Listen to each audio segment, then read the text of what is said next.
We begin this week with our focus on Nancy Pelosi and new pressure on her today and other members of Congress when it comes to allegations of insider trading. Reports say that she and her husband have raked in millions of dollars from big tech stocks. This also came up a few weeks ago when AOC talked about banning members of Congress from owning individual stocks. So she was talking about it then. And also just before Christmas, Speaker Pelosi said this, quote, "We're a free market economy and members of Congress, quote, should be able to participate in that." Well, now, Democratic Senator Jon Ossoff is joining in with AOC in the call to ban members of Congress from owning individual stocks. Ossoff wants to introduce an ethics bill that would prevent lawmakers and their family members from trading in stocks while in office. In 2012, President Obama signed that law, the Stock Act, from prohibiting members of Congress from trading on non-public information, but there still seem to be some loopholes. Let's check in now with congressional correspondent Kilmeny Duchardt with more on this. And Kilmeny, great to talk to you. What is really the motivation for this now with Jon Ossoff? Is it just Nancy Pelosi? Good to be with you, John. Let's look back at last year. The Senate introduced legislation on this. The House had a version of it, but the bill that Ossoff is proposing would actually go a step further, extending not just the ban on trading to elected officials, but also to their families. As you mentioned, House Speaker Nancy Pelosi and her husband, Paul, have various investments worth an estimated $30 million.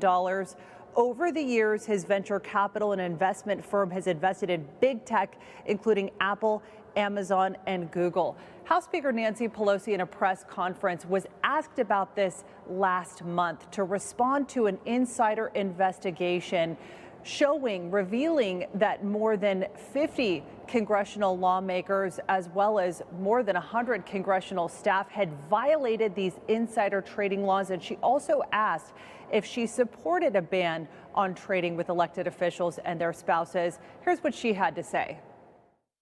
No to the second one. We have a responsibility to report in the stock, on the stock, but I'm not familiar with that 5-month review, but if people aren't reporting, they should be. Yeah. Because this is a free market and people, we're a free market economy. They should be able to participate in that. Well, not only would Ossoff's bill ban trades, but lawmakers would actually have to place their assets in a blind trust. He is one of 10 lawmakers that currently do that out of 535. That would close the loophole on that 2012 legislation that you mentioned. The congressional lawmakers have reportedly violated, particularly with suspicious trades during the pandemic, with many not reporting at all. And that's perhaps the answer, John, to your first question of why this has picked up some momentum. But also, when you look at the Republicans in the Senate that support it, there haven't been really many vocal opponents of that, but there has been a lot of support from House Republicans. In July, there was legislation introduced that was co-authored by Texas Congressman Chip Roy that would also require lawmakers to put their investments in a blind trust. I spoke with him today, and he told me, as Speaker Pelosi's recent transactions make clear, decisions made for the people should be separate than decisions made for personal enrichment.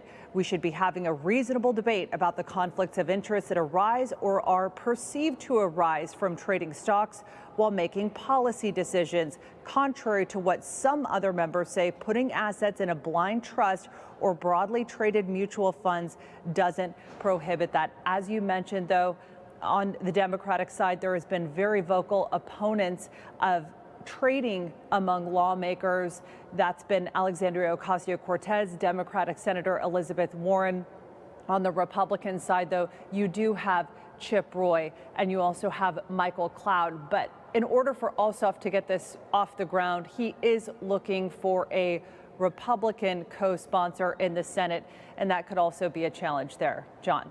Yeah, especially during an election year. Kilmeny Duchardt for us, live at the Capitol. Thanks so much.